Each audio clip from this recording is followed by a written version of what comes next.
ठीक है। आप देखो कोई पब्लिक लिमिटेड कंपनी होना और उसकी भी दो चीज़ें कि या तो वो लिस्टेड हो सकती है या वो अनलिस्टेड हो सकती है। लिस्टेड होने का मतलब कि वो दलाल स्ट्रीट पे सेंसेक्स पे उसका नाम लिस्टेड है, ठीक है, उस चीज़ को आप क्या बोलोगे, लिस्टेड कंपनी। और अगर वहाँ पे उसका नाम नहीं है तो आप क्या बोलोगे, अनलिस्टेड कंपनी है, ठीक है। जैसे कि मैंने आपको क्या बोला था, शेड्यूल्ड कमर्शियल बैंक। तो कमर्शियल बैंक तो बहुत सारे हो सकते हैं, लेकिन शेड्यूल्ड कमर्शियल बैंक कौन सा है, जो कि हाँ, जो आरबीआई के सेकंड शेड्यूल की जो लिस्ट है जिसमें उसका नाम है, उसको आप बोलोगे शेड्यूल्ड कमर्शियल बैंक। वैसे ही लिस्टेड कंपनी और अनलिस्टेड कंपनी, तो लिस्टेड कौन सी, जिसका सेंसेक्स निफ्टी कहीं पर भी आपको जिसका नाम देखने को मिले और जिसका सेकेंडरी मार्केट में लेन देन किया जा सके, ठीक है, ठीक बात है। आप देखो ये सहारा स्कैम क्या है, ये सहारा जो है इसमें क्या निकाला गया, ऑप्शनली फुली कन्वर्टिबल डिबेंचर। तो याद करो, आपको ये वर्ड पहले बताया हुआ है, क्या, ऑप्शनली फुली कन्वर्टिबल डिबेंचर।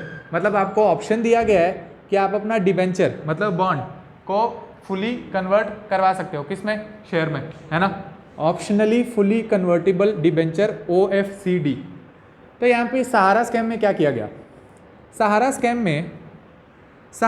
में अच्छा आप एक और चीज़ देखो, पीछे सेबी की एक गाइडलाइंस है, सेबी की एक गाइडलाइन है कि अगर आप फंडिंग, क्राउड फंडिंग कर रहे हो, लोगों से पैसा उठा रहे हो मार्केट से, और 1 करोड़ से ज़्यादा पैसा आप उठा रहे हो, मोर देन 1 करोड़, ठीक है, मोर देन 1 करोड़ पैसा आप अगर मार्केट से उठाओगे तो आपको पहले अपनी कंपनी की क्रेडिट रेटिंग करवानी पड़ेगी। क्या पर करवानी पड़ेगी, क्रेडिट रेटिंग। ये क्रेडिट रेटिंग कौन करता है, आपको बताया था, क्रेडिट रेटिंग एजेंसी होती है, बताया था, ठीक है। तो आपको अपनी कंपनी की क्रेडिट रेटिंग करवानी होगी। या तो ये हो सकता है कि आप 1 करोड़ से ज़्यादा पैसे उठा रहे हो, या ये हो सकता है कि जहाँ से आप पैसे उठा रहे हो वहाँ 50 से ज़्यादा लोग हैं, ठीक है, more than 50 people, more than 50 people हैं, तो भी अगर आप पैसा उठाओगे तो आपको सेबी की परमिशन लेनी है। आप देखो ये सहारा जो आपका स्कैम है, इसमें सहारा कंपनी ने क्या, इसने अपनी पहले एक सब्सिडरी कंपनी बनाई, एक शेल कंपनी जैसे, है ना। शेल कंपनी का मतलब वो कंपनी जो एक्चुअल में तो है नहीं, पर आपने वो कागज़ में दिखाया है कि वो एक कंपनी एग्जिस्ट करती है ना, एक्चुअल में आप उधर जाओगे तो वो कंपनी नहीं होगी, है ना, उसको आप क्या बोलोगे, शेल कंपनी। तो ये सहारा ने एक कंपनी बनाई और उसके क्या मार्केट में लॉन्च किए, ऑप्शनली फुली कन्वर्टेबल डिबेंचर, ठीक है। तो क्या एक टाइप का बॉन्ड है OFCD इसके मार्केट में लॉन्च किए गए और लोगों से पैसा लिया गया, ठीक है। लोगों से पैसा कितना ले लिया गया, 25,000 करोड़ के आसपास, 25,000 करोड़ के आसपास लोगों से पैसा ले लिया गया।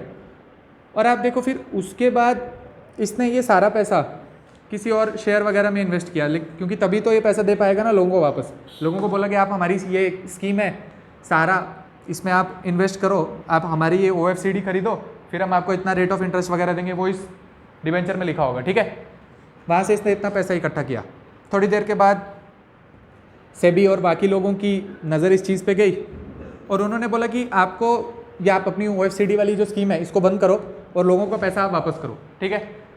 तो इसमें आर्ग्यूमेंट क्या है, आपको ये चीज़ क्यों बताई जा रही है, ऐसे कहीं काम नहीं आएगी, लेकिन आपको पता चलेगा कि किसी स्कैम की वजह से ये रिफॉर्म लेना पड़ा। बात समझ आ रही है, ठीक है। अभी हुआ क्या कि सेबी ने आर्ग्यूमेंट दिया कि भाई आपने 1 करोड़ से ज़्यादा पैसा उठाया, 50 लोगों से ज़्यादा आपने पैसा लिया था, आपने अपनी क्रेडिट रेटिंग एजेंसी से अपनी क्रेडिट रेटिंग नहीं करवाई अपनी कंपनी की, ठीक है, ठीक है, आपने क्रेडिट रेटिंग नहीं करवाई है, ठीक है। और सेकंड चीज़ की मतलब यही, आपने हमसे प्रायर अप्रूवल नहीं लिया, आपने प्रायर अप्रूवल नहीं लिया सेबी से, ये आपने मार्केट में लॉन्च करना है। आपको याद है ना, मैंने बोला था वो रेड हेडेड प्रोस्पेक्टस आपको जमा कराना पड़ता है, बताया था ना। आपको शेयर वगैरह निकालना है तो मैंने बोला था ना आपको एक रेड हेड प्रोस्पेक्टस जो है वो जमा कराना पड़ता है, जिसमें ये नहीं लिखा होता है कि बॉन्ड या शेयर कितने रुपए का है और कौन सी डेट को निकलेगा, लेकिन उसमें बाकी चीज़ें लिखी होती हैं। याद है ना, याद है ना कि हमारी कंपनी क्या फ्यूचर है, हम क्या हमारी विजन है, बताया था ना। आपने वो सब परमिशन नहीं ली है तो आप ये वाली स्कीम बंद करो। तो यहाँ पे सहारा का क्या कहना है? सहारा का ये कहना है कि हमारी जो कंपनी है, ये वाली कंपनी जिसने ये OFCD निकाला है, वो तो भाई लिस्टेड कंपनी नहीं है, वो अनलिस्टेड कंपनी है, ठीक है। और अनलिस्टेड कंपनी के ऊपर सेबी का कोई कंट्रोल नहीं है। बात समझ आ रही है? आपको ये बात पता चलनी चाहिए कि इस स्कैम से पहले तक यहाँ पे चल क्या रहा था कि सेबी का कोई कंट्रोल नहीं है किसके ऊपर? ये अनलिस्टेड कंपनी के ऊपर। तो सहारा वाले ये तर्क दे रहे हैं कि सेबी तो हमसे इन्वेस्टिगेशन कर ही नहीं सकता है, बहुत ज़्यादा हो सकता है तो ये कॉरपोरेट मिनिस्ट्री हमसे कुछ सवाल कर सकती है। बात समझ आई? क्यों? क्योंकि ये कंपनीज एक्ट और उसमें हम यहाँ और हम यहाँ पर फॉलो करते हैं, ठीक है। तो हमारे ऊपर हेड कौन है? मिनिस्ट्री ऑफ कॉरपोरेट अफेयर्स, ठीक है। वो कुछ हमसे सवाल जवाब कर सकते हैं, हमारा यहाँ पे सेबी हमारे ऊपर हमसे कोई सवाल नहीं कर सकती। बात समझ आई? ठीक है। आप इसको थोड़ा लिखते रहो, आपको कुछ शॉर्ट में लिखते रहो कि सेबी का कोई कंट्रोल नहीं है अनलिस्टेड कंपनी वगैरह के ऊपर, ठीक है। ठीक है, ऐसे आपको सुन के तो अच्छा लगेगा भाई, बाद में भूल जाएगा, फिर मैं आपको लिखने को दूंगा तो आप लिखते नहीं हो फिर आंसर, है ना। ठीक बात है, आप थोड़ा बहुत लिखते रहो।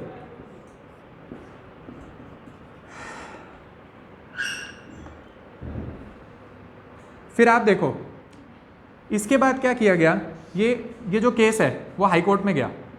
हाई कोर्ट ने बोला कि सेबी एकदम ठीक है और ये सहारा स्कैम वाले जो हैं, ये जो सहारा कंपनी है उसको ये लोगों का सारा पैसा जो है वो वापस कर देना चाहिए। बात समझ आई? सेबी एकदम ठीक है और सहारा को लोगों का पैसा वापस कर देना चाहिए। ये स्कीम जो है वो फ्रॉड है, इसमें प्रायर अप्रूवल नहीं लिया गया, ठीक है। फिर इसके अगेंस्ट और ऊपर अपील की गई, कहाँ पे? सुप्रीम कोर्ट में।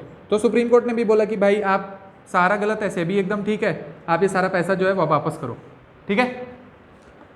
आप देखो उसके बाद इतनी सी बात आपको समझनी थी, सेबी के बाद कुछ अमेंडमेंट की गई सेबी में, और ये अनलिस्टेड कंपनी भी सेबी के कार्य क्षेत्र, ठीक है, जूरिसडिक्शन, बात समझ आई, उसको उसमें डाला गया। सेबी के एक्ट में अमेंडमेंट करने के जब आप अमेंडमेंट किया गया तो सिर्फ 2-3 चीज़ें थी जिसको लिखा था कि सेबी के जूरिसडिक्शन के बाहर है। उसमें से एक चीज़ क्या है? ये चिट फंड जो होते हैं, ठीक है, जो चिट फंड होते हैं, ठीक है, चिट फंड। और एक चीज़ होती है कलेक्टिव इन्वेस्टमेंट स्कीम, ठीक है, it is very similar to chit fund, ठीक है। अभी मैं आपको ये समझाऊंगा, नेक्स्ट टॉपिक है ये। तो सेबी के जूरिसडिक्शन में सिर्फ कौन सी 2 चीज़ें नहीं है? एक चिट फंड और एक कलेक्टिव इन्वेस्टमेंट स्कीम, ठीक है, कलेक्टिव इन्वेस्टमेंट स्कीम। फिर ये केस आगे चल रहा था तो फिर इन्होंने कुछ पैसा वापस किया, कुछ नहीं मिला, और फिर ऐसे ही बीच में कुछ लोगों को पैसा मिल गया और कुछ लोगों को नहीं मिला, ठीक है। तो आपको इस केस से सिर्फ एक जानकारी मिलनी चाहिए थी, वो क्या थी कि सेबी की इस केस में हुआ क्या है कि सहारा ने ये क्लेम किया कि हम तो अनलिस्टेड कंपनी है और सेबी अनलिस्टेड कंपनी में हमसे कोई भी सवाल जवाब नहीं कर सकती, हमसे सवाल जवाब सिर्फ मिनिस्ट्री ऑफ कॉर्पोरेट अफेयर्स कर सकते हैं। क्या चीज़? कोई भी कंपनी अगर मार्केट से पैसा उठा रही है, लोगों से, अगर कोई भी कंपनी लोगों से डायरेक्ट पैसा ले रही है ना, तो उसको पहले सेबी की परमिशन लेनी पड़ेगी, ठीक है, और क्रेडिट रेटिंग एजेंसी से अपनी क्रेडिट रेटिंग करवानी पड़ेगी। बात समझ आ रही है? ताकि लोगों को पता चले कि भाई हमने इतना महंगा इसका शेयर या बॉन्ड खरीदा है तो भाई कंपनी अच्छी भी है कि नहीं है। बात समझ आ रही है? ठीक है, ठीक है। आप समझो ये चिट फंड क्या होता है।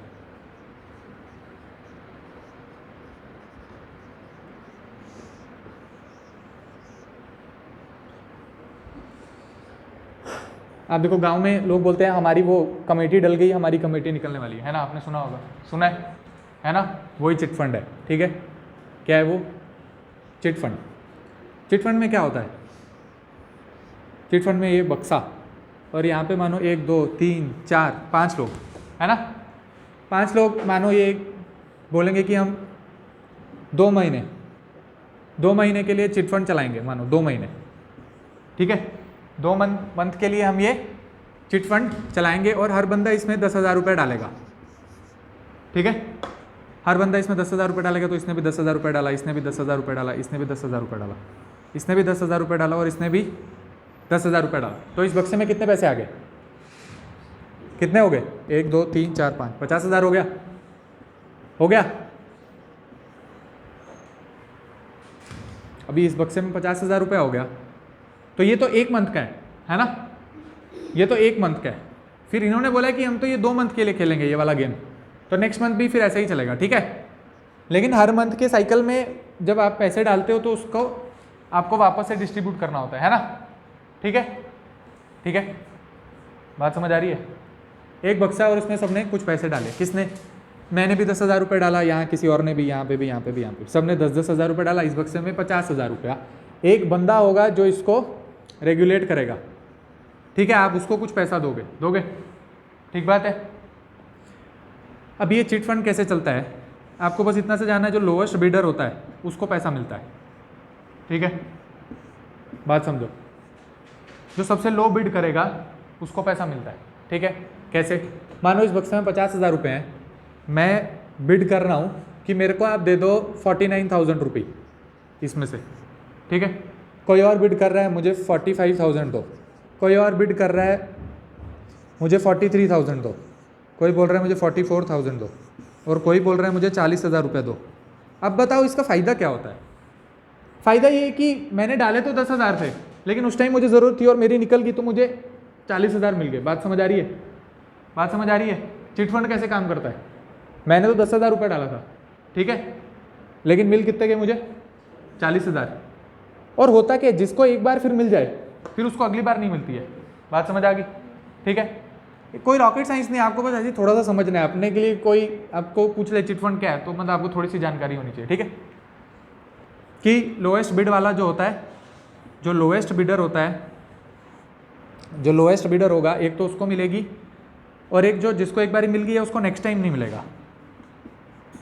तो फिर क्या हुआ, जिसने ये 40,000 बोला था इसको तो 40,000 रुपये मिल गया, किस में से, इस 50,000 में से 40,000 इसको मिल गया।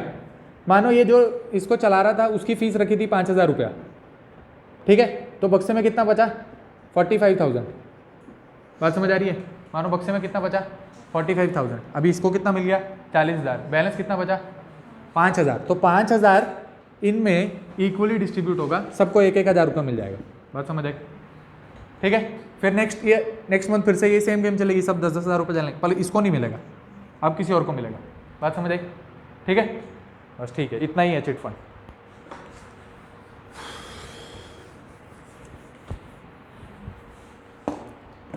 तो आप समझो ये शारदा चिट फंड स्कैम क्या है। फिर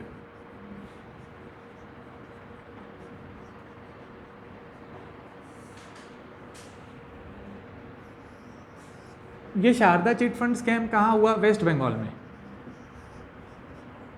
ये शारदा चिट फंड स्कैम कहाँ हुआ, वेस्ट बंगाल में। आप देखो, आपको कोई भी स्कीम चलानी है, जैसे आप उसमें कोई बड़े बड़े सेलिब्रिटीज़ वगैरह को लेकर आ जाओगे, उसकी बहुत ज़्यादा रोड शो वगैरह करोगे, तो लोगों को भी लगेगा कि मतलब फ्रॉड नहीं है, कुछ असली हो सकती है ना। जैसे आप देखो, अभी आपका वो चल रहा है IPL, तो धोनी और वो कृणाल पांड्या वगैरह सब, तो आप ड्रीम 11 पे टीम बनाओ, है ना, लगे हुए हैं ना सब, ये काम मैं कर लेता हूँ आप टीम बनाओ, है ना, वो सब ऐसे ऐड देते हैं, है ना, है कि नहीं। तो जो नहीं भी चाहेगा वो भी सोचेगा कि हाँ ठीक है भाई, धोनी वगैरह जो उसका प्रमोशन कर रहे हैं, क्या पता ठीक है ना। सही बात समझ आ रही है ना। वैसे आप देखो ये शारदा चिट फंड स्कैम, तो इसमें बड़े बड़े सेलिब्रिटी वगैरह को लेकर आए, सेलिब्रिटी, कुछ बड़े TMC के नेता, है ना। कहाँ पे, वेस्ट बंगाल बोला ना, वेस्ट बंगाल में क्या है, TMC क्या है, ये है तृणमूल कांग्रेस, ठीक है, TMC। अब है क्या ये शारदा चिट फंड में, ये जो शारदा कंपनी है, इस शारदा कंपनी ने बोला कि हम ये चिट फंड निकाल रहे हैं, आप इस चिट फंड में सब्सक्राइब करो, आप इस चिट फंड में सब्सक्राइब करो, और फिर हम आपको कुछ इतना बड़ा इसका मल्टीप्लाई करके बड़ा रिटर्न देंगे, ठीक है, बिग रिटर्न। आप इस चिट फंड में इन्वेस्ट करो, ठीक है, चिट फंड में इन्वेस्ट करो, आपको बड़ा रिटर्न मिलेगा।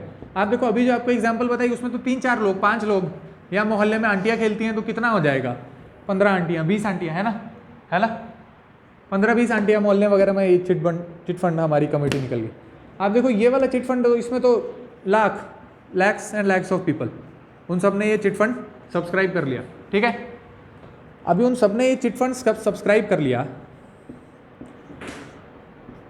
तो आप देखो अभी एकदम से मानो ये फर्स्ट महीने ये गेम स्टार्ट हुई, ठीक है, ठीक है, चिट फंड वाली। अब ये पहले ही महीने स्कैम कर देगा, फिर तो इसके गेम ही नहीं चलेगी ना, आप समझ रहे हो। पहले कुछ महीने तो इसको दिखाना पड़ेगा कि ये थोड़ी अच्छी है, आप इसमें और भी लोग ताकि इसमें अपना पैसा इन्वेस्ट करें, है ना। अब ये लॉन्च की होगी तो पहले ही महीने थोड़ी ना लाख लोग आगे होंगे, पहले कुछ हज़ार, फिर धीरे धीरे करके बड़ा होगा, है ना। तो फिर ये और सेलिब्रिटी वगैरह को लेकर आएगा, फिर और लोग, है ना। तो पहले जब इसने ये अपनी स्कीम निकाली तो इसने कुछ रिटर्न भी दिया लोगों को, कुछ गाड़ी, ये वो तोहफा, किसी को कि आपकी कमेटी निकल गई, ये लोग, है ना, थोड़े लोगों को दिखाने के लिए कि हाँ ये जेन्युइन है, ठीक है। उसके बाद इसने और पैसा इकट्ठा करना स्टार्ट किया, और इसने क्या किया, अपने ही कुछ रिश्तेदारों की, उनकी कंपनी में इन्वेस्ट किया, कहीं शेयर वगैरह में इन्वेस्ट किया। बात समझ आ रही है। वही ये आप देखो, स्कैम कोई भी हो, काम इनका ये कहीं से बहुत सारा पैसा लेकर आ जाओ, ठीक है। स्कैम कोई भी हो, काम एक ही है, कहीं से बहुत सारा पैसा लेकर आ जाओ और शेयर मार्केट को मैनिपुलेट करो, ठीक है। कहीं और पैसा लगाओ, बैटिंग में लगाओ, गैम्बलिंग कहीं पे भी लगाओ, और फिर वहाँ से जो पैसा बनेगा वो लोगों को ला कर दो, ठीक बात है, ठीक है। आप देखो ये चिट फंड जो होता है ये कहाँ पर है, कॉन्करेंट लिस्ट में। कहाँ है ये चिट फंड जो है, ये कहाँ पर है, कॉन्करेंट लिस्ट में। मतलब स्टेट भी इसमें लॉ बना सकती है और सेंटर भी इसमें लॉ बना सकता है, ठीक है। तो कुछ रिस्पेक्टिव स्टेट्स ने इसके ऊपर लॉ बनाया हुआ है, और हमारी जो सेंट्रल गवर्नमेंट है उसने भी ये चिट फंड एक्ट करके एक कानून लाया था, चिट फंड एक्ट, शायद 1984 के आसपास का एक्ट है, ठीक है। चिट फंड, आप ईयर मेरे को याद नहीं है, आप घर जाके अगर ईयर चेंज करना होगा तो कर लेना, आप एक बार सर्च कर लेना, ठीक है। तो ये एक चिट फंड एक्ट टाइप का एक्ट सेंट्रल गवर्नमेंट ने भी बनाया, और कुछ रिस्पेक्टिव स्टेट्स वो भी अपने स्टेट्स में लागू करती हैं। आप देखो धीरे धीरे पता चलने लग गया कि ये वाला जो स्कैम है, क्योंकि स्टार्टिंग में लोगों को पैसा मिला, लेकिन उसके बाद आप देखो लोगों को कोई पैसा नहीं मिल रहा है, किसी की कमेटी नहीं निकल रही, और धीरे धीरे करके ये फ्रॉड सामने आ रहा है। फिर धीरे धीरे करके क्या हुआ, ये तृणमूल कांग्रेस के कुछ लीडर, कुछ सेलिब्रिटी वगैरह जो लोकल वेस्ट बंगाल एरिया के हैं, स्टेट के, ठीक है, उनका नाम सामने आया कि वो सब भी इसमें इन्वॉल्व है। बात समझ आ रही है, ठीक है, इस स्कैम में, शारदा चिट फंड स्कैम में। फिर वेस्ट बंगाल गवर्नमेंट ने, किसने, वेस्ट बंगाल की गवर्नमेंट ने एक कमेटी बनाई, और उस कमेटी को खुद से कुछ पैसा दिया, ठीक है, खुद से कुछ पैसा दिया कि जिन्होंने इसमें इन्वेस्ट किया था और जिनको पैसा वापस नहीं मिला है उनको आप कुछ तो पैसा यहाँ से दो, कुछ जब तक ये case high court supreme court में चल रहा है और वहाँ से कुछ वर्डिक्ट आता है, फिर कुछ पैसा वहाँ से आ जाएगा तो वहाँ से वापस करेंगे, ठीक है। बात समझ आई, ठीक है। तो ऐसे इस कमेटी ने कुछ पैसा दिया, कुछ 2-3 साल के लिए न्यूज़ में रही कि हाँ कुछ सुप्रीम कोर्ट हाई कोर्ट में चल रहा है, और उसके बाद फिर ये केस ऐसे ही बंद हो गया। तो समझने की बात क्या थी, समझने की बात कि आपको पता होना चाहिए कि अभी लोग करें तो करें क्या। लोग चाह रहे हैं कि भाई हमें बैंक में पैसा नहीं मिल रहा है, लोग बैंक में जा रहे हैं, लोग बैंक में जा रहे हैं कि भाई हम यहाँ पे पैसा डालेंगे, हमें सेविंग्स अकाउंट में कुछ पैसा रिटर्न में मिलेगा। बात समझ आई। तो सेविंग्स अकाउंट में पैसा डालेंगे, लेकिन भाई यहाँ इंटरेस्ट रेट बहुत कम है, इंटरेस्ट रेट बहुत कम है, लोगों को मज़ा नहीं आ रहा है कि हम बैंक में पैसा रखें। फिर वो बोल रहे हैं कि हम भाई शेयर मार्केट में जाएंगे, फिर वो बोल रहे हैं हम शेयर मार्केट में जाएंगे। लेकिन यहाँ पे तो आपको पता ही है, हर्षद मेहता और केतन पारिक यहाँ पे भी लोगों को चूना लगाने के लिए रेडी हैं। फिर लोग सोच रहे हैं कि भाई हम बॉन्ड मार्केट में जाएंगे। बॉन्ड मार्केट में आपने क्या देखा, वो सहारा स्कैम, ठीक है। फिर लोग बोल रहे हैं कि कोई बात नहीं, हम ये चिट फंड में जाएंगे।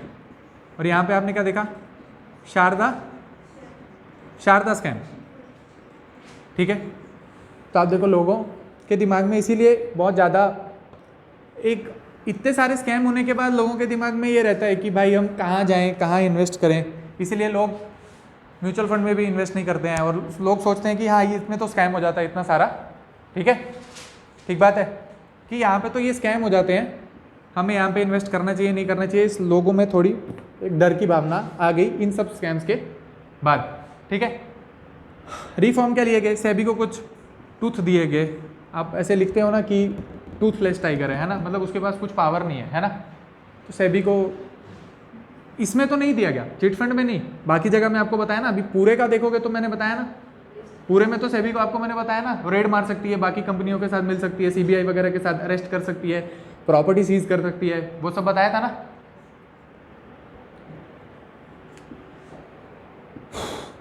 और आरबीआई में, आरबीआई ने क्या इंट्रोड्यूस किया, आरबीआई ने एक ओम्बड्समैन,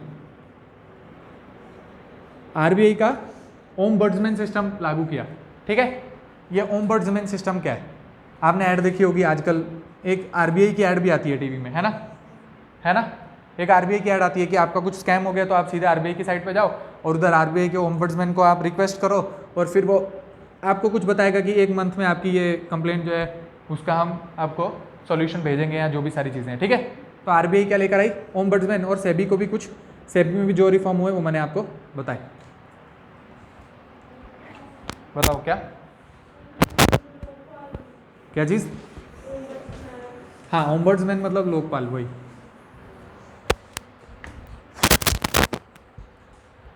आप देखो ये वोडाफोन वाला क्या स्कैम है।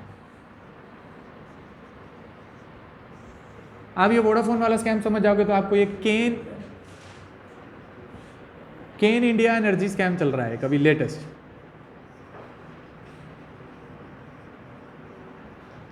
केन इंडिया का एक स्कैम लेटेस्ट अभी चल रहा था 2021 में, पिछले साल। ठीक है, केन इंडिया, और उसमें हमारी जो गवर्नमेंट थी वो हार गई थी। आप सुन लो ऐसा शॉर्ट में, गवर्नमेंट हार गई और ये केन इंडिया जीत गई। ठीक है, तो गवर्नमेंट ने बोला कि, केन इंडिया को बोला गया कि आप जो है, सरकार को बोला गया, सेंट्रल गवर्नमेंट, इंडिया की सेंट्रल गवर्नमेंट को बोला गया कि केन इंडिया ने आपके अगेंस्ट कुछ केस किया था और केन इंडिया जीत गई है, अब आप डिफेमेशन वगैरह के उसके चार्जेस पे आपने कंपनी का नाम खराब किया। ठीक है, आप इसको हर्जाना भरो। ठीक है, किसको बोला, सेंट्रल गवर्नमेंट को। ठीक है, सेंट्रल गवर्नमेंट ने बोला कि हम नहीं भरेंगे। तो इसको क्या बोला गया कि इंडिया के जो एयर इंडिया वगैरह के प्लेन बाकी वर्ल्ड के दूसरे एयरपोर्ट्स पे खड़े हैं, स्टेशन है। ठीक है, आप उनको जाके सीज करो, बेच दो, वहाँ से पैसा निकाल लो। बात समझ आई, ऐसी ये चीज़ न्यूज़ में चल रही थी। ठीक है, अभी न्यूज़ में फिर लेटेस्ट चीज़ क्या आई, एकदम लेटेस्ट न्यूज़ में ये लेटेस्ट चीज़ आई कि अभी एकदम 2022 में सरकार ने एक ऑर्डिनेंस पास किया और उस पर बोला गया कि जितने भी पेंडिंग केस इंडिया के चल रहे हैं किसी भी कंपनी के साथ कि हमें टैक्स दो, किसी भी चीज़ पे आप टैक्स दो, वो सारे अब से कैंसिल होते हैं, वो किसी भी कंपनी के साथ चल रहे हो। ठीक है, इस केस के बाद अभी ये क्या चीज़ है सारी, वो हम यहाँ से समझते हैं। आप देखो ये वोडाफोन एक कंपनी थी, कहाँ की, ये वोडाफोन एक कंपनी थी इंग्लैंड की। ठीक है, वोडाफोन एक कंपनी थी इंग्लैंड की, और एक कंपनी थी जिसका नाम था हचिसन एसआर, ये एक हांगकांग की कंपनी थी।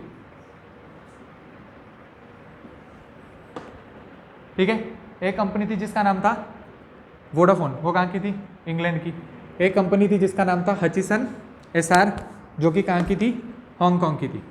ये वोडाफोन की एक कंपनी थी, मतलब आप बोलोगे ना एक इंटरनेशनल कंपनी, उसकी सब्सिडरी स्टेट, मतलब अलग अलग कंट्री में उसकी सब्सिडरी होती है और उसके आगे इंडिया लिखा होता है ना। ठीक है, इसकी सब्सिडरी वोडाफोन इंडिया, इसकी सब्सिडरी हच इंडिया। ठीक है, इसकी एक इंटरमीडिएटरी कंपनी थी और इसकी भी एक इंटरमीडिएटरी कंपनी थी। बात समझ आई, इसकी एक इंटरमीडिएटरी कंपनी थी और ये हचन एसआर की भी एक इंटरमीडिएटरी कंपनी थी। कहाँ थी, आप समझो इंडिया में नहीं थी, इंडिया के बाहर। कहाँ, वो केमन आइलैंड वगैरह मैंने एक दिन आपको बताए थे, जो टैक्स हेवन होते हैं, है ना, जहाँ पे टैक्स कम लगता है तो लोग अपने कंपनी का ऑफिस वहाँ पे शिफ्ट कर देते हैं कि हम तो यहाँ पे काम करते हैं, तो हमें इस कंट्री का लॉ फॉलो होता है, तो हमारी कंपनी जो है इस कंट्री में टैक्स कम है तो हम यहाँ पे कम % का टैक्स देंगे, बेशक वो ऑपरेशन किसी और कंट्री में करती हो, है ना। तो सारी बड़ी बड़ी कंपनियाँ जो है आपकी गूगल, फेसबुक, इन सब के आपके जो ऑफिस हैं वो ऐसी यूरोप के जो आपके टैक्स हेवन है, क्या टैक्स हेवन, टैक्स हेवन का क्या मतलब भाई, यहाँ पे टैक्स कम लगता है, ठीक है ठीक है। तो यहाँ के टैक्स हेवन में वो रजिस्टर करती हैं अपनी कंपनियों को और बताती हैं कि हमारी कंपनी है तो यहाँ पे रजिस्टर्ड है, तो हमें, ताकि हमें कम टैक्स भरना पड़े। बात समझे? अभी हुआ क्या कि वोडाफोन की ये इंटरमीडिएटरी कंपनी जो थी उसने HNSR की ये वाली इंटरमीडिएटरी कंपनी को खरीद लिया। बात समझ आ रही है? वोडाफोन की कोई इंटरमीडिएटरी कंपनी थी, उसने क्या किया, हच की एक इंटरमीडिएटरी कंपनी को खरीद लिया। बात समझ आ रही है? इंटरमीडिएटरी कंपनी मतलब भाई इसने कुछ अलग नाम से यहाँ पे कंपनी खोली थी, लेकिन ऊपर से ओनर यही है। बात समझ आ रही है ना? जैसे टाटा ग्रुप होता है, उसकी बड़ी सारी नीचे कंपनियाँ होती है ना, ओनर वही होता है। जैसे रिलायंस ग्रुप है, आदित्य बिरला ग्रुप है ना। आप देखो इसने जब इसको खरीदा, आप देखो इसने इसको खरीदा कुछ 2000 करोड़ का, पर इस कंपनी के पास 67% शेयर थे। किसके? इस वाली कंपनी के। बात समझ आ रही है? इस वाली कंपनी के पास किसके शेयर थे? ये हच इंडिया के शेयर थे। बात समझ आई? इस कंपनी ने इस कंपनी को खरीदा, लेकिन इस कंपनी के पास शेयर किसके थे एक्चुअल में? इस कंपनी के। तो एक्चुअल में क्या हुआ, ये वोडाफोन जो इंडिया थी वो किसकी मालिक बन गई? HNSR इंडिया की। और ये HNSR इंडिया लास्ट में क्या बन गई? Vodafone India. बात समझ आई? बात समझ आई? तो इसमें प्रॉब्लम क्या है? प्रॉब्लम ये है जो मैंने आपको बताई थी, कैपिटल गेन्स टैक्स। ठीक है, प्रॉब्लम क्या है? कैपिटल गेन्स टैक्स, जो कि आपको कब भरना पड़ता है? जब मैंने बताया था कोई भी कैपिटल का आप सेल करो, है ना, और उस पर आपको कोई प्रॉफिट हो, तो उस पर आपको क्या भरना पड़ता है? Capital gains tax. और ये कैपिटल गेन्स टैक्स किस हिसाब का हो सकता है? कैपिटल गेन्स टैक्स हो सकता है लॉन्ग टर्म और शॉर्ट टर्म। लॉन्ग टर्म और short term capital gains tax, मतलब ये लॉन्ग टर्म मतलब मोर देन 1 ईयर, ठीक है, और ये क्या है? Less than 1 year. ये मोर देन इधर आ गया ना, 1 ईयर, है ना, ठीक है। मोर देन 1 ईयर और लेस देन 1 ईयर आप देख लेना, जब आगे टैक्स वाला जब बजट पढ़ेंगे तब पढ़ लेंगे ये इसका लेटेस्ट रेट क्या चल रहा है और सारी चीज़ें, ठीक है। आप समझो होता क्या है, फाइनेंस मिनिस्टर हमारे उस टाइम थे पी चिदम्बरम, उन्होंने बोला कि ये जो कंपनी की बिक्री हुई है और आप आज बोल रहे हो कि आप HNSR इंडिया के आप मालिक बन गए हो, कौन? Vodafone India. तो आपने ये जो खरीदा है उस पे जो आपको प्रॉफिट हुआ है उस पे आपने हमें कैपिटल गेन्स टैक्स नहीं दिया है। बात समझ आई? क्या नहीं दिया? कैपिटल गेन्स टैक्स नहीं दिया है। इस कंपनी का क्या बोलना है? इस कंपनी का बोलना है कि भाई कैपिटल गेन्स टैक्स तो तब बनता है अगर हमने इंडिया में कोई चीज़ का सेल परचेज किया हो। सही बात है, हमने इंडिया में तो कोई किसी कंपनी का सेल परचेज नहीं किया, हमने तो ये कोई कंपनी थी उसने ये कंपनी खरीद ली, ठीक है, वो तो हमें बाद में पता चला कि भाई इसके पास इसके शेयर हैं। बात समझ आ रही है? वो कंपनी अपने आप से क्या तर्क दे रही है कि हमें नहीं पता था कि इस कंपनी के पास हच इंडिया के मेजॉरिटी शेयर हैं, तो हम इसके मालिक बन जाएंगे, हमें नहीं पता था। ऐसा किसने बोला? ऐसा कंपनी ने बोला। आपको ये क्यों पढ़ा रहा हूँ? है केस पुराना, लेकिन ये अभी 2018 तक न्यूज़ में था, ठीक है, 2018 तक ये न्यूज़ में था वोडाफोन का केस। हर 1-2 महीने में कभी ना कभी आपके न्यूज़पेपर में आता है, ठीक है, ठीक है। इस पे सरकार ने क्या बोला? गवर्नमेंट ने बोला कि अगर आपको नहीं पता था कि इसमें हच इंडिया के मेजॉरिटी शेयर हैं, तो आपने क्या सोच के इस कंपनी का 2000 करोड़ का वैल्यूएशन लगाया। बात समझ आ रही है? क्या लगाया? वैल्यूएशन। आप ये समझो कि वैल्यूएशन क्या होता है? आप बताओ ये वैल्यूएशन क्या होता है? वैल्यूएशन पता है आपको क्या होता है? क्या होता है? हाँ, क्या चीज़? नहीं, मतलब वैल्यूएशन का मतलब क्या है? नहीं, आप एक बार सोचो, किसी कंपनी का आपने इतना वैल्यूएशन कैसे लगाया? क्या चीज़? नहीं, वैल्यूएशन वर्ड का मतलब समझो, बताओ, मतलब आपको क्या लगता है कि वैल्यूएशन का मतलब क्या होता होगा? मैं ऐसा कह रहा हूँ कि सरकार वोडाफोन को कह रही है कि आपने ये कंपनी खरीदी, आप बोल रहे हो ये इंटरमीडिएटरी कंपनी थी, हमें नहीं पता था इसमें इसके शेयर पड़े हैं, तो आपने क्या सोच के इस कंपनी के लिए 2000 करोड़ रुपए दिए? क्या सोच के इस कंपनी को आपने 2000 करोड़ रुपए में खरीदा, है ना? आपने कैसे उसका वैल्यूएशन लगाया? आपको वैल्यूएशन का मतलब पता है क्या? बोलो बोलो। वैल्यूएशन का मतलब क्या वैल्यू लगा, ये क्या मतलब हुआ? आप तो कोई जो सवाल पूछा है व्हाट इज दिस, तो आप वही लिख दोगे आंसर में, ऐसा थोड़ी होता। मैं बोलूँ what is valuation, valuation is the value of the company, ऐसे थोड़ी होता है। नहीं नहीं नहीं, और कुछ? हाँ ठीक है, एसेट देखे, लेकिन वैल्यूएशन का मतलब बताओ। कीमत। आप देखो, अभी आपने यार वो शार्क टैंक ही नहीं देखा है। आप देखो वो शार्क टैंक में क्या होता है, वो जाते हैं ना उधर लोगों के पास, मैंने आपको बताया था ना वो एंजल इन्वेस्टर और वो वेंचर कैपिटल फंड, है ना, वो जाते हैं कि आप हमें, हमारी कंपनी में 1% इक्विटी हम डाइल्यूट कर रहे हैं, मेरी कंपनी की 1% इक्विटी डाइल्यूट कर रहे हैं, उसके बदले में आप हमें 1 करोड़ रुपए दो। बात समझ आई? हम अपनी कंपनी की 1% इक्विटी आपको दे देंगे, उसके बदले में आप 1 करोड़ रुपए दो। बात समझ आ रही है? आप इधर से वैल्यूएशन निकाल सकते हो इस कंपनी की कितनी है, 100 करोड़ होगी। तो सामने से वो बंदा बोलता है कि आपने क्या सोच के अपनी कंपनी की इतनी बड़ी वैल्यूएशन लगाई है। बात समझ आ रही है? वैल्यूएशन का मतलब होता है कि आप अपनी कंपनी को आने वाले सालों में कितना बड़ा बना सकते हो। बात समझ आई? ज़रूरी नहीं है कि ये 2000 करोड़ की खरीदी तो है कंपनी अभी, लेकिन अभी आज के टाइम पे क्या पता इसमें 500 करोड़ का ही एसेट हो। बात समझ आ रही है? 2000 करोड़ रुपए उसका आज ही पैसा क्यों दिया है? क्योंकि जब मैं उसमें अपना एफर्ट डालूंगा, इनपुट डालूंगा और उसको मार्केट में लॉन्च करूंगा, तो एक आने वाले टाइम पे वो इतनी बड़ी कंपनी बन सकती है। ये मतलब होता है वैल्यूएशन का। बात समझ आई? आपसे कोई वैल्यूएशन का मतलब पूछे तो आपने क्या बोलना है कि भाई आने वाले टाइम पे वो कंपनी कितनी बड़ी बन सकती है, वो वैल्यूएशन का मतलब है। ठीक है, बात समझ आई? क्या क्या चीज़? दाम लगाना भाई? हाँ, मैंने बोला ना, एक्सपेक्ट करना कि आने वाले टाइम पे आप इस कंपनी को, हाँ मतलब आप आने वाले टाइम पे इतना बड़ा कैसे इसको बना सकते हो। बात समझ आ रही है? जैसे वही शार्क टैंक पे कोई कंपनी आती है और वो बोलती है कि अभी तो मैं सिर्फ बिस्किट बेचती हूँ, तो ये बोलते हैं कि आपने कैसे फिर 100 करोड़ का आपने इसका वैल्यूएशन लगाया अगर आप सिर्फ बिस्किट बेचते हो। ठीक है, मार्केट में तो बहुत कॉम्पिटिटर है, आप कैसे इतना बड़ा मार्केट खड़ा कर लोगे कि आप एक टाइम पे इतना बड़ा कंपनी आपका वैल्यू बन जाए। ठीक है, तो बोलते हैं नहीं नहीं, हम आज बिस्किट बेचते हैं, हम इसमें और भी आइटम ऐड करेंगे, हम अपनी सप्लाई चेन को ठीक करेंगे, हम लोगों के पास पहुंचेंगे, ये सब करेंगे, उससे हमारी सेल्स बढ़ेगी एक टाइम पे और हम इतनी बड़ी कंपनी बन जाएंगे। बात समझ आ रही है? इसका मतलब होता है वैल्यूएशन।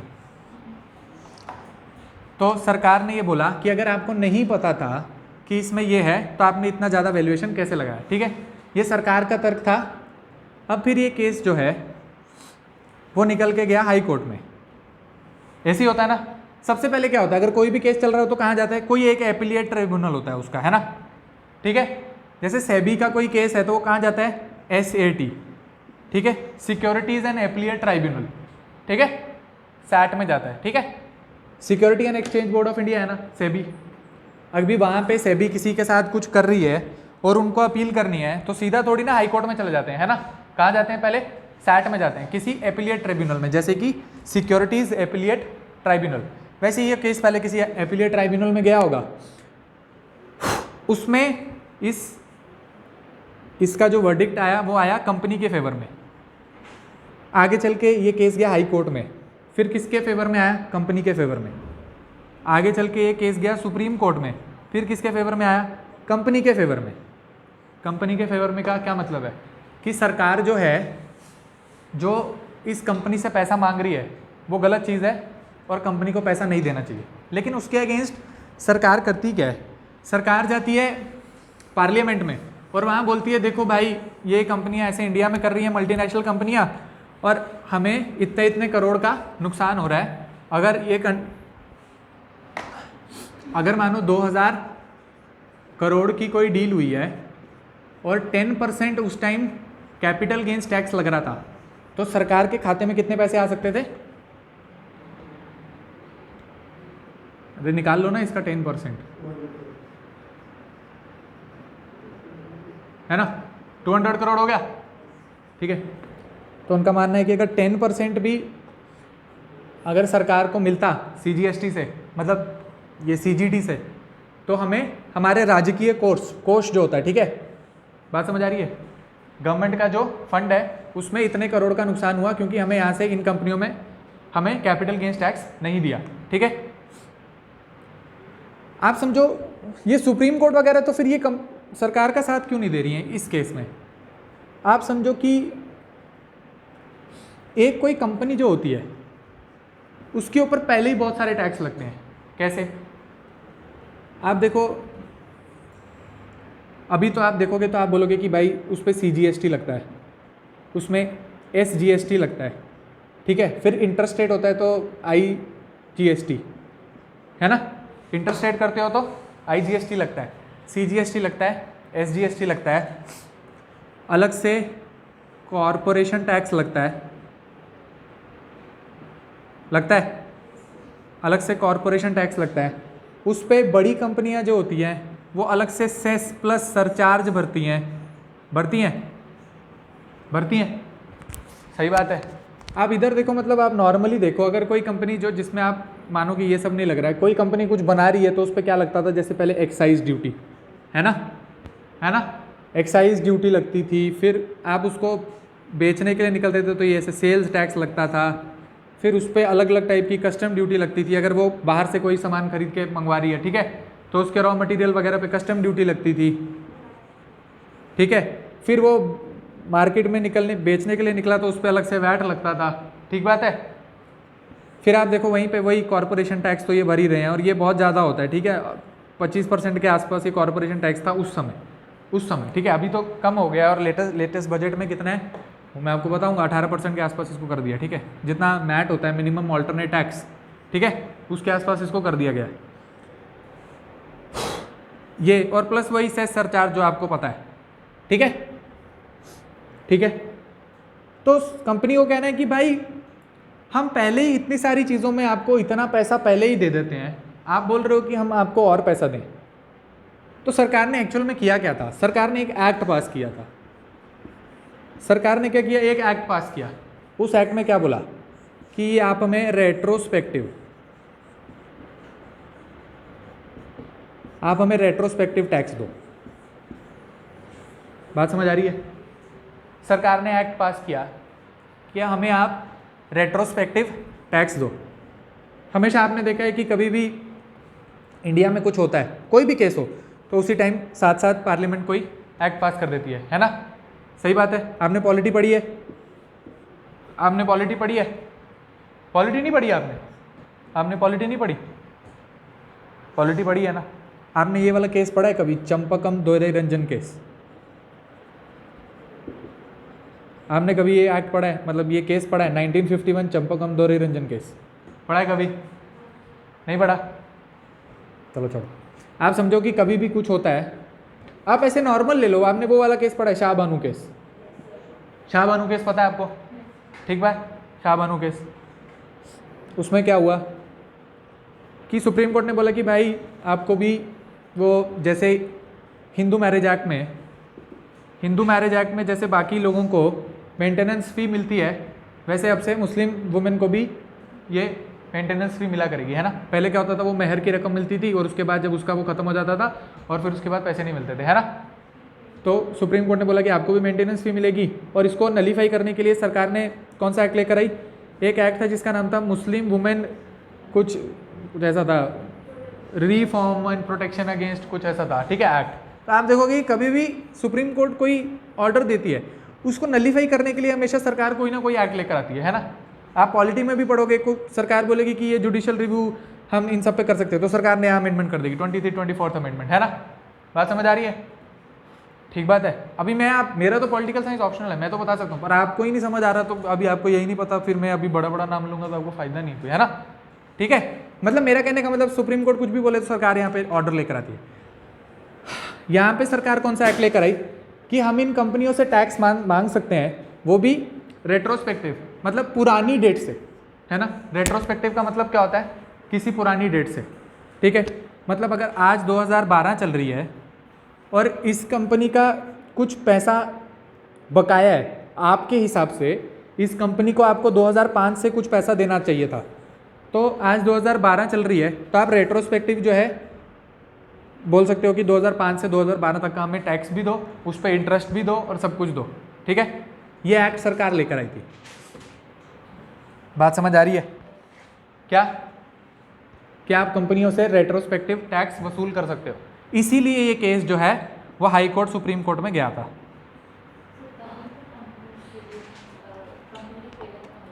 क्या चीज़? जी बिल्कुल, ये एक्ट जब लाया गया उसके बाद सुप्रीम कोर्ट ने बोला कि नहीं ये चीज़ गलत है, और कंपनी के फेवर में उन्होंने इसका ऑर्डर दिया, ठीक है। बात समझ आ गई? फिर उसके बाद मैं आपको क्या समझा रहा था कि आज के टाइम पे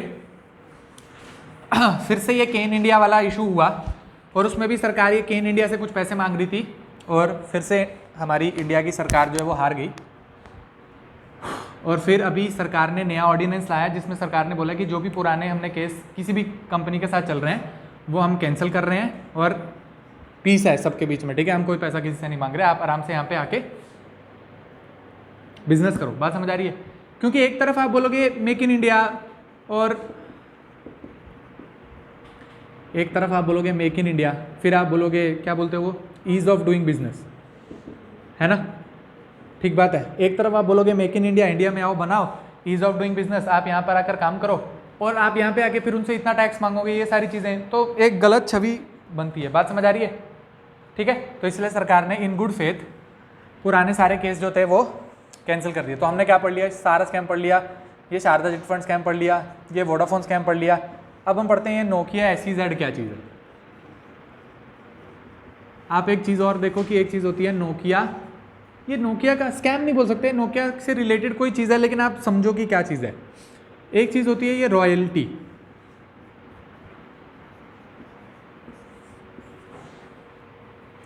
ठीक है। एक चीज़ होती है क्या?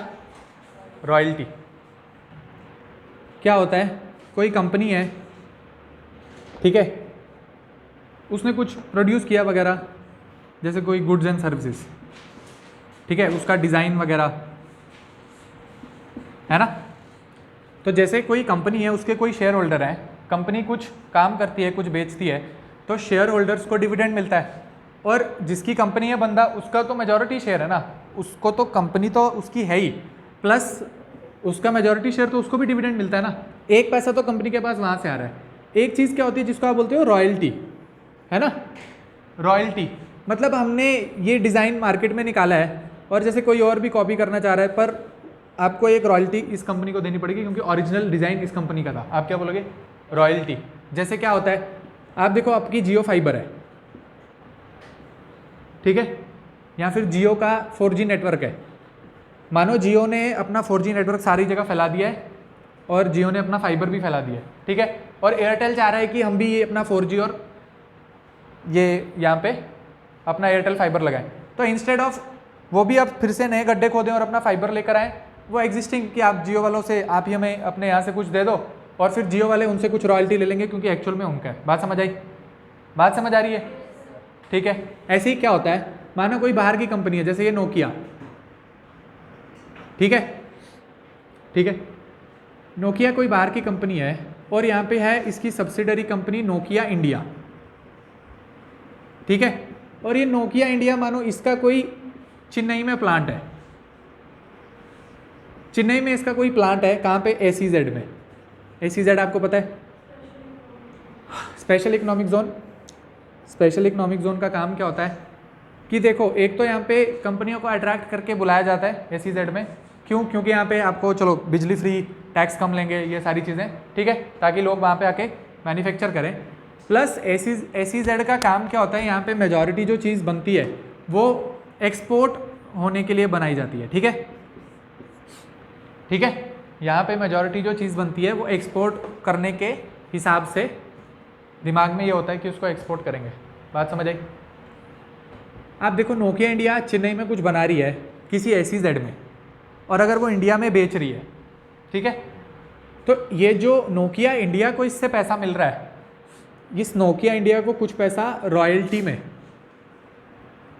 ये अपनी पेरेंट कंपनी को देना पड़ेगा। किसको? पेरेंट कंपनी को। बात समझ आ रही है? जैसे मानो रॉयल्टी की फीस है 10%, फॉर एग्जाम्पल कोई फ़ोन बिका 100 रुपये का, तो 10 रुपये रॉयल्टी के लिए आपको ही पेरेंट कंपनी जो है नोकिया की उसको देना पड़ेगा। बात समझ आ रही है? बहुत आसान है, कोई इसमें रॉकेट साइंस नहीं है। तो आप समझो कि ये रॉयल्टी वाला एक छोटा सा केस है।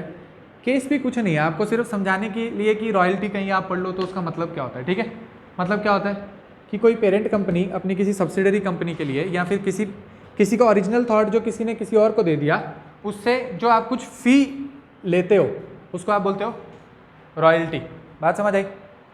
ऐसे ही क्या हो रहा था कि चेन्नई में एक जगह थी जहाँ पे ये SEZ था, वहाँ पे नोकिया वालों ने एक मैन्युफैक्चरिंग प्लांट लगाया था, और एक SEZ था, और सरकार का ये कहना था, जयललिता की सरकार थी, उनका ये कहना था कि आप सारा जो पैसा है, मेजॉरिटी चंक का पैसा आप इधर रॉयल्टी में बेच रहे हो, लेकिन SEZ जो है वो हमने इसलिए बना रखा है क्योंकि आपको यहाँ पे एक्सपोर्ट करना है, ठीक है।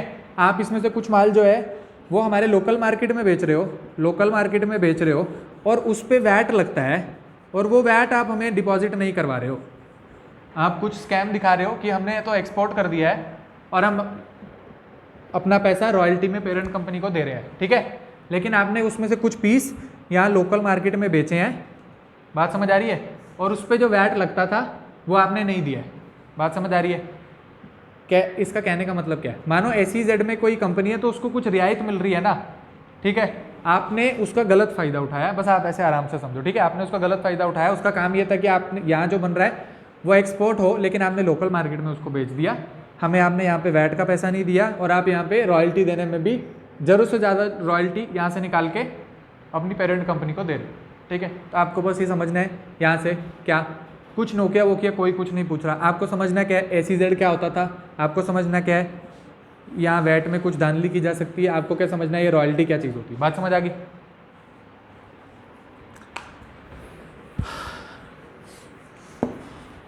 बात समझ आ गई तो आप देखो एक चीज़ जिसको क्या बोलते हैं, आप देखो एक चीज़ होती है जिसको बोलते हैं टैक्स इवेजन,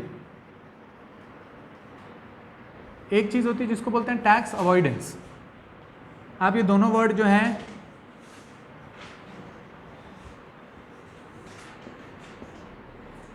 टैक्स इवेजन और टैक्स अवॉइडेंस, आप ये वर्ड जो हैं पढ़ोगे न्यूज़ में, ठीक है। क्या? टैक्स इवेजन और टैक्स अवॉइडेंस।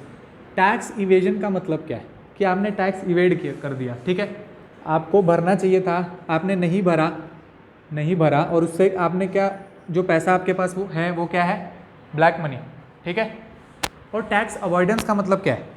टैक्स अवॉइडेंस का मतलब क्या है, यहाँ जो आपके पास पैसा है वो ब्लैक मनी नहीं है, आपने क्या किया, लीगल लूप होल,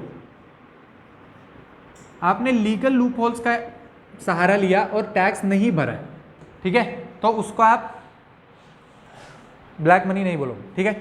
कैसे? लीगल लूप होल का सहारा कैसे लिया? जैसे वोडाफोन ने लिया, ठीक है, ठीक बात है, जैसे वोडाफोन ने लिया, ठीक बात है, तो आप क्या बोलोगे, उसने क्या किया, टैक्स अवॉइड किया। अगर कोई टैक्स भरे नहीं और ब्लैक मनी इकट्ठी करे तो आप क्या बोलोगे, उसने टैक्स इवेड किया, ठीक है। टैक्स इवेजन और टैक्स अवॉइडेंस, बात समझ आ गई?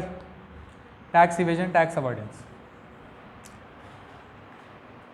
और कई चीज़ है, आप समझो ये शेयर स्वैप क्या होता है। अभी ये कैपिटल गेंस टैक्स की बात हो रही थी कैपिटल गेंस टैक्स की बात, एक मिनट में पानी पी लेता। आप अभी तक देखो जो आपको पढ़ाया गया वो समझ आया?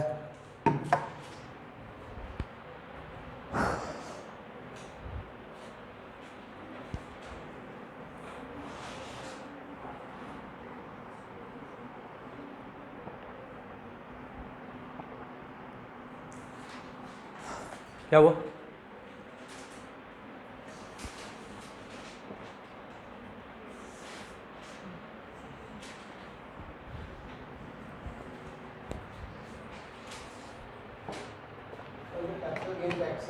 जी जी कैपिटल गेन टैक्स था वो था 2000। क्या चीज़? मतलब वो तो कैपिटल लगाई थी ना, उसको टैक्स कैसे देगा? कहाँ लगाई थी? मतलब एक कंपनी ने दूसरी कंपनी को खरीदा किसी भी पैसे पे, हाँ उस पर टैक्स क्यों देगा? वो तो इन्वेस्टमेंट की ना। नहीं, आप समझो, मैं अभी आपको समझा रहा हूँ फिर से।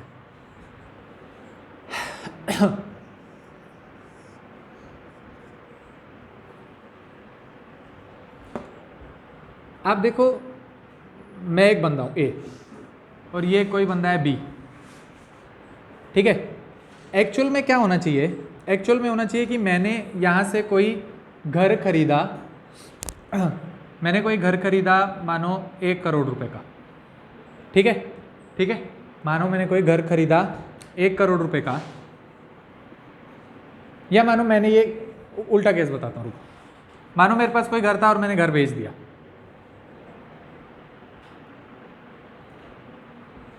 मानो ए मानो बी। मेरे पास कोई घर था, प्रॉपर्टी, और मैंने उसको बेचा, मैंने सेल कर दिया इसको, ठीक है? मैंने बेच दिया बी को कितने का? मानो 10 करोड़ का, ठीक है?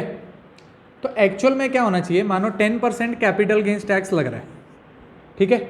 मानो 10% कैपिटल गेन्स टैक्स लग रहा है, तो एक्चुअल में क्या होना चाहिए?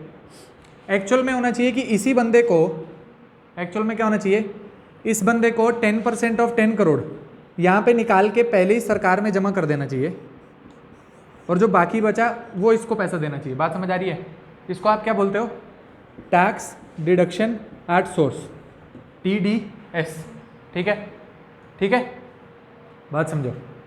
मैंने कोई अपनी एसेट था वो किसी को बेच दिया, ठीक है? मैंने अपना एसेट किसी को बेच दिया, कितने का? 10 करोड़ का। उस पर मुझे कोई फ़ायदा हो गया, ठीक है? मेरे को किसी एसेट बेचने पे कोई फ़ायदा हो गया, ठीक है? उस पे जो कैपिटल गेन्स टैक्स है वो ये भरेगा या ये भरेगा? एक्चुअल में क्या होना चाहिए? एक्चुअल में क्या होना चाहिए कि यहाँ से मुझे 10% काट के पहले ही सरकार में जमा करा देना चाहिए, जिसको आप क्या बोलोगे? TDS, ठीक है? Tax deduction at source. लेकिन एक्चुअल में क्या होता है? आप इधर बेचते हो और ये वाला बंदा जो है वो सरकार में जमा कराता है। कौन? जिसने खरीदा है, ठीक है? जिसने खरीदा है ना, वो जमा कराता है। बात समझ आई? इतना आपको ध्यान में रखना है, ठीक है? ठीक है, बात समझ आ रही है? ये जो आपका कैपिटल गेन्स टैक्स है, आपने बेच दी चीज़, एक्चुअल में क्या होना चाहिए था? आपके दिमाग में तो यही आएगा कि जिसने बेची है उसको पैसा जमा कराना चाहिए, ठीक है? ठीक है, निकाल के, और आप खुद से बेचने से पहले पैसा जमा कराओगे तो आप सोर्स पे ही टैक्स को डिडक्ट कर रहे हो, तो आप क्या बोलोगे? उसको TDS। लेकिन एक्चुअल में क्या होता है? जो खरीदता है उसको एक्चुअल में ज़्यादा पैसे दे दिए हैं, ठीक है? और वो यहाँ से 10% निकाल के सरकार में जमा करेगा। बस ये आप समझ के रखो अभी के लिए, अभी के लिए ध्यान में ये रखो। बोलो।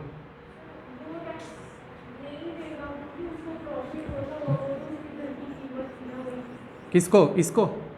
इसको हुआ ना प्रॉफिट, क्यों नहीं हुआ? इसकी घर की कीमत मानो 8 करोड़ रुपए थी जब इसने खरीदा था। वो इसकी घर की कीमत थी 8 करोड़ रुपया जब इसने एक्चुअल में खरीदा था। आज ये बेच रहा है इसको 10 करोड़ का, तो इसको इस कैपिटल को बेचने पे प्रॉफिट हो रहा है ना? किसको? नहीं होता है नुकसान। अभी के लिए आप समझ लो ऐसा होता है, मैं समझा दूंगा आपको बाद में। नहीं होता है, कोई नुकसान नहीं हो रहा है, किसी को कोई नुकसान नहीं हो रहा है। वो इसी हिसाब से रेट सेट होता है जिसमें से आपको पैसा काट के देना होता है। बात समझ आ रही है? वो ऐसा रेट थोड़ी ना सेट करवाएंगे जिससे उसको वो सोचे कि मेरे को इसमें से 10% तो अभी काट के भी देना भाई। ऐसे रेट सेट नहीं होता। बात समझ रहे हो? जब रेट सेट होगा बेचने का इन दोनों के बीच में, तब ये दिमाग में होता है कि मेरे को काट के इतना पैसा जमा भी कराना है। ये सारी चीज़ें हम कब आपको एक्चुअल में कब समझ आएंगी, जब हम जीएसटी पढ़ेंगे ना, जब आप देखोगे कि कैसे जीएसटी काम करता है। पिछले वाला बंदा वो कैसे टैक्स पहले उसने भरा हुआ, जिसका वो तो कास्केडिंग इफेक्ट कम हो गया वगैरह, है ना। जब वो चीज़ आपको समझ आ जाएगी ना, फिर जब हम इस वाले टैक्स के ऊपर आएंगे ना, फिर आपको ये अच्छे से समझाऊंगा, ठीक है।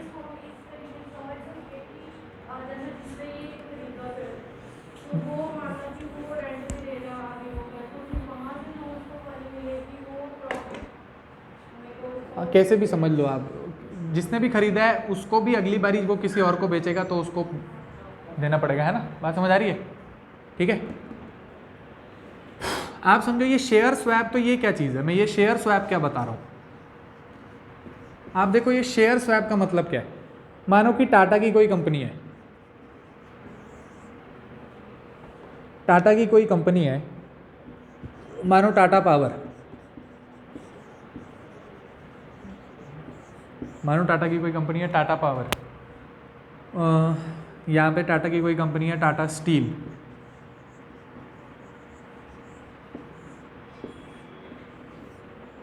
शेयर स्वैप आप मोटा मोटा समझ लो। मतलब क्या होता है शेयर स्वैप का मतलब है कोई एक ही कंपनी, ठीक है, अपनी ही सब्सिडरी कंपनी के शेयर एक कंपनी से दूसरी कंपनी को बिकवा दे।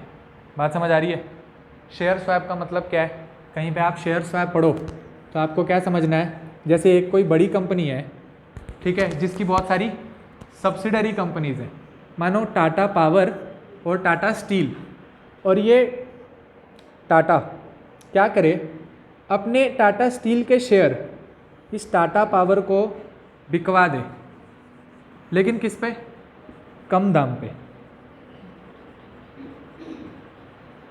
बात समझ आ रही है क्या मतलब, मानो टाटा स्टील का जो शेयर था उसका जो प्राइस है उसको ये अंडर वैल्यू कर दे। क्या कर दे, अंडर वैल्यू कर दे, और सस्ते में इस कंपनी के शेयर अपनी इस कंपनी को दिलवा दे to avoid capital gains tax, ठीक है। इस चीज़ को आप क्या बोलोगे, शेयर स्वैप। ज़्यादा इसमें अंदर घुसो मत, ऊपर से क्या समझो कि भाई इसकी ही दो कंपनियां थी, इसी की दो कंपनियां थी, अगर ये ज़्यादा प्राइस में बिकवाता तो उसका 10% ज़्यादा होता। बात समझ रहा है। अगर ये ज़्यादा प्राइस में इसको इस कंपनी को बिकवाएगा तो 10% ऑफ 100 करोड़ निकालना पड़ेगा जैसे मानो, और इसने इसको अंडर वैल्यू करके इसको दिलवा दिया, ठीक है। बात समझ आ रही है। इसने अंडर वैल्यू करके इसके शेयर कुछ इस कंपनी को दिलवा दिए, अपनी ही कंपनी को, तो मानो 10 करोड़ में दिलवा दिए तो उसका 10% कम हो जाएगा ना। बात समझ आई। तो आपको क्या समझना है कि कोई एक कंपनी होती है, जैसे ये बड़ी कंपनियां कर सकती हैं, Reliance group, Tata group, Aditya Birla group, ये क्या करती हैं, अपनी ही सब्सिडरी कंपनीज के शेयर आपस में एक दूसरे को बिकवा देती हैं अंडर वैल्यू करके। क्या करके, अंडर वैल्यू करके बिकवाती हैं टू क्या, अवॉइड नहीं, to give less amount of capital gains tax, ठीक है। कैपिटल गेन्स टैक्स ताकि उनको कम भरना पड़े। बात समझ आ रही है। बात समझ आ गई तो आप एक बार ही देखो जो अभी तक आपको पढ़ा है।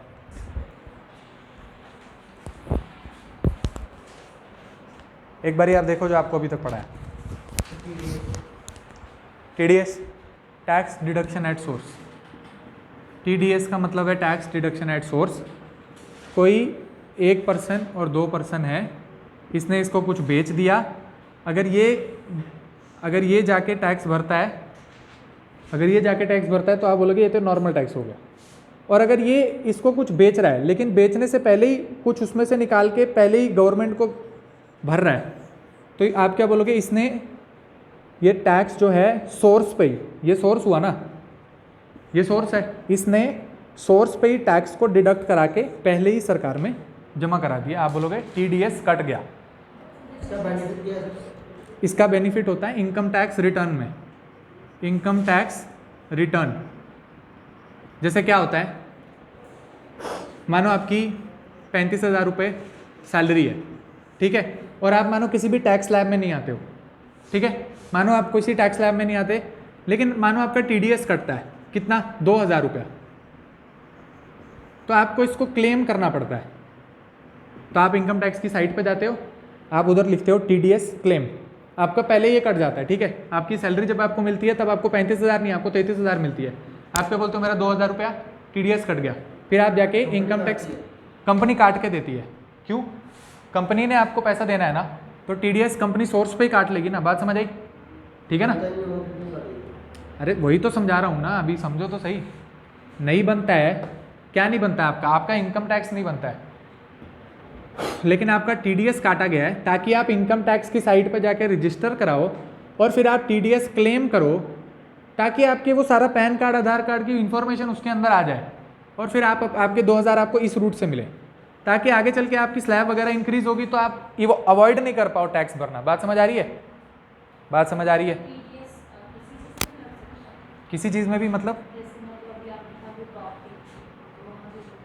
TDS हाँ कहीं पर भी लग सकता है भाई, आपकी सैलरी पर लग सकता है, सैलरी पर लगता है ऑलमोस्ट। ज़्यादातर क्या होता है, आप कोई भी आपको पैसा मिला सैलरी, आप कोई काम करते हो, आपने ऐसा देखा होगा लोग बोलते हैं यार हमारी पैसे तो इतने ही हैं, इतना तो TDS ही कट जाता है ना। आपने सुना होगा, नहीं सुना तो मैं बता रहा हूँ। जैसे कोई मूवी एक्टर है, उसको कहीं से पैसा मिला मूवी में काम करने के लिए, कोई भी, और पैसा उसको मिल रहा है, उसमें से कुछ पैसा पहले ही कट के उसको मिल रहा है, तो उसको उस TDS को क्लेम करना है, तो उसको ये इनकम टैक्स के थ्रू जाना पड़ता है ताकि उसकी इन्फॉर्मेशन वगैरह वहाँ रजिस्टर हो जाए और वो आगे चल के टैक्स इवेड ना कर पाए। इसको बोलते हैं TDS को क्लेम करना। और सरकार ने क्यों काटा? ताकि आप इधर आओ अपने 2000 रुपये वापस लेने। बात समझ आ रही है? बात समझ आ रही है?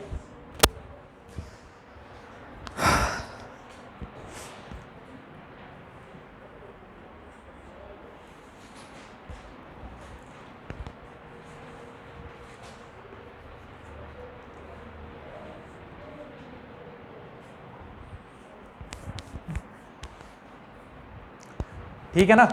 TDS आपको समझ आ गई? तो TDS है किसी पे भी लग सकता है, मतलब जो स्लैब में आता है उसको लग सकता है, जो स्लैब रजिस्टर्ड कंपनी, एक टाइप की रजिस्टर्ड कंपनी में लगता है। जैसे अगर मेरे को सर फॉर्मली कोई एक कॉन्ट्रैक्ट बना के रखें कि आप यहाँ पे एक कॉन्ट्रैक्ट के अंदर टीचर हो और उनकी सर की कंपनी कहीं रजिस्टर्ड हो, ठीक है, उस हिसाब से अगर सर मुझे कुछ सैलरी देंगे तो TDS मेरा कट सकता है। बात समझो, ठीक है? उस हिसाब से मेरा TDS कट सकता है। मानो मैं तो ऐसा अनऑर्गेनाइज सेक्टर, मानो ये कोचिंग इंस्टीट्यूट सर ने कोई रजिस्टर नहीं कराया, तो ऐसे लोकल कोचिंग इंस्टीट्यूट है, ठीक है, ठीक है, तो इसमें सर मुझे एकदम कैश में पैसा दे देते हैं सारा, है ना, ठीक है, तो मेरे को कोई TDS नहीं काट के मिलेगा। मानो मैं किसी कंपनी में लगाऊं और वो कंपनी तो रजिस्टर्ड कंपनी होगी, है ना, किसी कंपनीज एक्ट के अंदर, या है ना, तो उसकी सारी इन्फॉर्मेशन कंपनीज एक्ट वगैरह में होगी और फिर उसने पूरी उसकी एक HR पॉलिसी होगी, HR ने आपको हायर किया होगा, ठीक है, जहाँ ज़्यादा डॉक्यूमेंटेशन वगैरह होता है ना, वहाँ जब आपको सैलरी मिलती है तो आपको काट के मिलती है। आप बस एक दिमाग में रखो, ठीक है, ठीक है। अब ये नहीं आप बोलो कि वो सब्जी वाला है तो वो वहाँ से पैसा ले रहा है तो उसको TDS, वो नहीं। अनऑर्गेनाइज सेक्टर में नहीं TDS, ऑर्गेनाइज सेक्टर जहाँ पे ये सारा डॉक्यूमेंटेशन वाला काम होता है, वहाँ पे जब आपको, जैसे अब मूवी बनी है तो उसमें भी तो डॉक्यूमेंट होता है ना, प्रोड्यूसर ने लिखा होगा कि आपको इतनी इतनी सैलरी देंगे एक्टिंग करने की, है ना, ठीक है, तो जब उसको पैसा मिलता होगा तो उसमें TDS करता हो। बात समझे? ठीक है। इनकम टैक्स तो जब आप, जी बिल्कुल अलग से दोनों कटते हैं। TDS अलग से कटता है, TDS आप क्लेम कर सकते हो, TDS आप क्लेम कर सकते हो ना, ये पैसा तो आपको वापस मिल गया ना, इनकम टैक्स तो आपका कट के सरकार में जाएगा ना। बात समझ आई? ठीक है।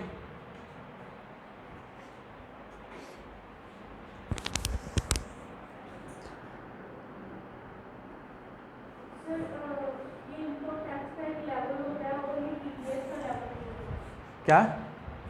मतलब इनकम टैक्स की लिमिट होगी कि इससे ज़्यादा भी टैक्स करेगा और TDS की लिमिट, हाँ नहीं, TDS की लिमिट नहीं है। हाँ, TDS में एक टाइप से आप मानो फिक्स्ड है कुछ, कि जैसे 2% आपका TDS कटेगा तो फिर जितना भी आप कमाते हो उसका 2% हो गया। बात समझ आई? इनकम टैक्स हो गया भाई, उसमें तो स्लैब है, आप इस स्लैब में फिट होते हो तो इतना पड़ेगा। लेकिन इसका क्या है, इसका तो अगर जितना आप कमाते हो 1 लाख का कुछ TDS बनेगा 2%, है ना, आप 30,000 कमाते हो तो उसका 2%, तो वो तो आपको ये सरकार ही डिसाइड करती है, गवर्नमेंट ही डिसाइड करती है TDS कितना लगेगा।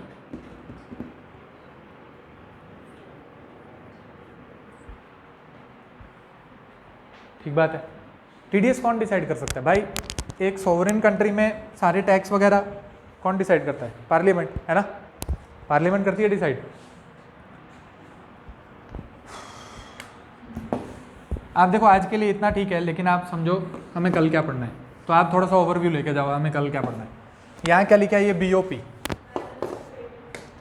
ठीक है? क्या लिखा है? BOP, balance of payment, balance of payment, BOP, ठीक है? Balance of payment. अभी के लिए बस आप क्या सोच के रखो कि ये BOP क्या होता है?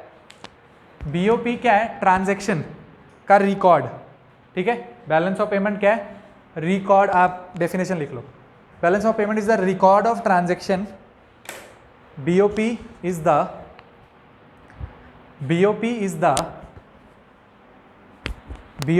record of transactions. BOP is the record of transaction between a resident of one country, between a resident of one country and resident of other country, between a resident and non resident लिख लो, या फिर between a resident of one country and